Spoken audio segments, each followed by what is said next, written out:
How do I learn to trust again if I've been betrayed? Here are 5 steps you can start doing today to build trust in relationships. Step 1 is become trustworthy. And I've said this, I'll say it again. If we can become the thing that we're looking for, it will be easier for us to identify that thing that we already attain and we already have in our possession. If I'm looking for a green cup, and I'm looking for a green cup that looks a particular way, I'm looking for a green cup that looks like this. Is this green? I mean, it's kind of teal, but I would still call it like green blue. Let's say it's teal. If I'm looking for a teal cup and I'm looking for a cup that looks like this, it is far more difficult to look for the thing I'm looking for when I don't have it already in my possession. If, in the same way, if I'm looking for trustworthy people, it is most important that I first become the thing I'm looking for. The Bible says, why try and remove the speck from your brother's eye when you have a plank sticking out of your own eye? First, remove the plank from your own eye, and then you can see properly to be able to remove the speck from your brother's eye. In the same way, our first inclination, oftentimes when it comes to being betrayed, having our trust betrayed by people in friendship, is that we close off and we choose not to trust people. Or maybe we close off and we become bitter and sometimes untrustworthy in the process. So why don't we look at the impact it's had, but also heal, take that time to become a trustworthy friend. If you already feel that you're quite trustworthy, you hold people's sensitive information with grace, you can be mature, you can give sound, wise advice to people, then you have established trustworthiness in your own self. So first step is become trustworthy. Second step is spend time patiently observing a person that you're interested in having a friendship with. Now, I don't mean standing over in the corner somewhere looking at them through some binoculars like a creep. I don't mean doing that. I mean being around that person, having a bit of a conversation with them, observing how they're interacting, spending some time at least like paying attention to the way that person moves through the world. And I don't mean to study them and to know their habits. Just observe this person and view them and see if this person is behaving in ways that are trustworthy. Step 3, observe their facial expressions when they think others aren't watching, and observe their facial expressions when they're interacting with you and others. So for example, when others aren't watching, maybe they're making this facial expression.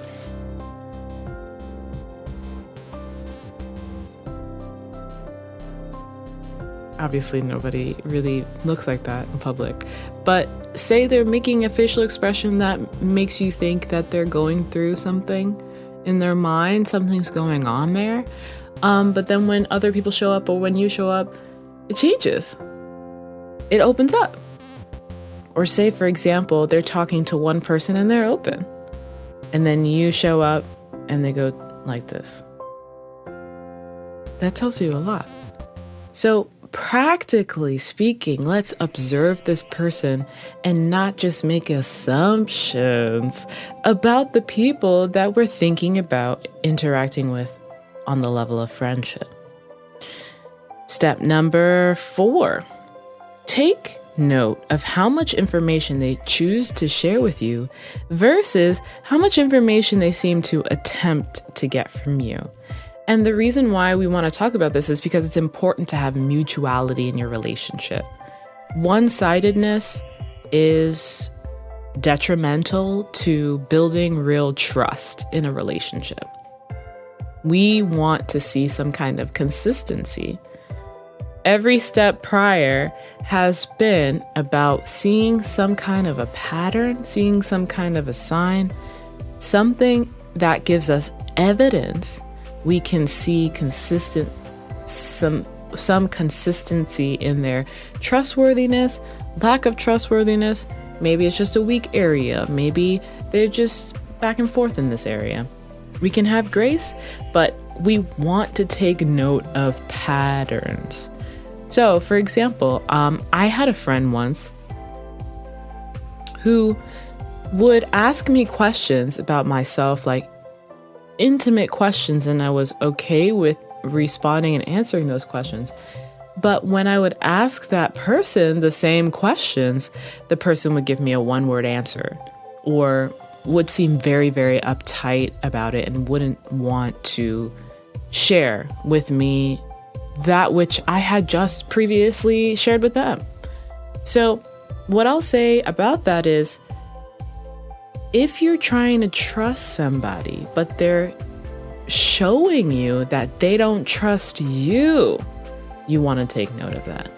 Now, maybe somebody just is a little bit closed off and maybe they're just not thinking about it.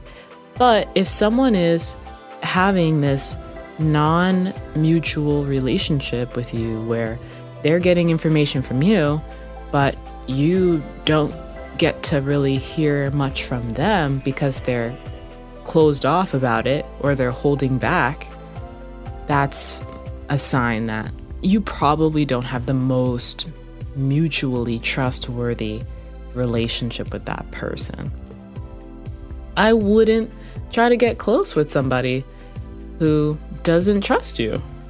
I wouldn't do that. And I think that we don't have to do that. There are going to be many people, if you're in church, if you're in a club, if you're at school, if you're at a job, find people who you can have a mutual interaction with them. They can trust you and you can trust them. So, fifth step, very important, start testing the waters. So testing the waters is a great way for you to take your time in learning to trust someone. And it entails something a simple process. And that means you take some information that isn't so sensitive that you would care about other people hearing about it or knowing about it.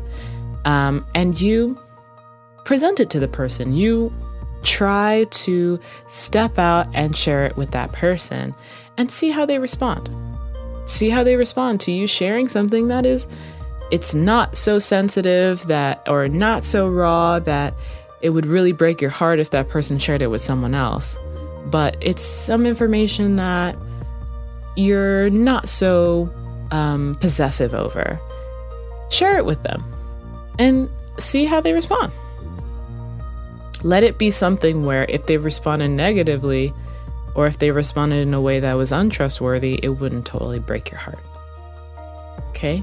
So testing the waters is a great tool that I would say can help you to take your time, go step by step, and very gently branching out into learning to build trust. And the more you see trustworthiness in that person, because letting trustworthy people show you that they're trustworthy will help you to build that sense of this person that they are people you can trust with sensitive information.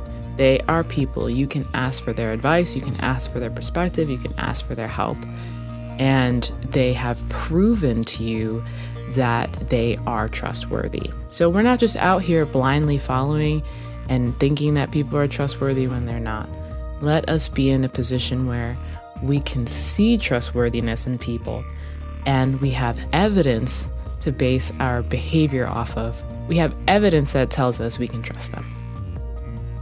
And here's a bonus step, rinse and repeat. Hello.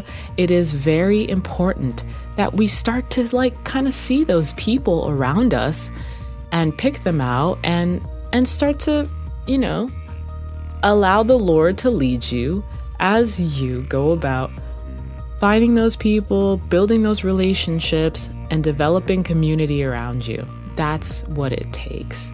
It is best that we can have multiple people that we're building bonds with, because when we build bonds with each other, that is what creates a strong community.